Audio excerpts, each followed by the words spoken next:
السلام عليكم ورحمة الله وبركاته. ازيكم يا شباب؟ عاملين ايه؟ اتمنى تكونوا بخير.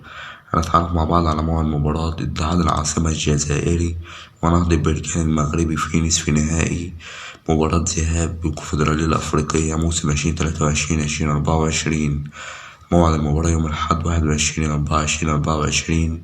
توقيت المباراة الساعة 9 بتوقيت القاهرة. القنوات الناقلة والمعلق قناة بين سبورت 6. تعليق المعلق محمد بركات.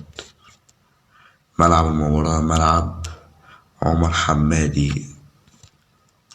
الجولة نصف نهائي مباراة ذهاب البطولة الكونفدرالية الأفريقية. توقع نتيجة المباراة قبل بداية المباراة: نسبة فوز اتحاد العاصمة 50%، نسبة فوز نهضة بركان 34%، نسبة تعادل 16%. ده كان كل اللي يخص تفاصيل مباراة اتحاد العاصمة ونهضة بركان. في نهاية الفيديو لا تنسى الاشتراك بالقناة، وعليه نستمر في تقديم المزيد بإذن الله تعالى.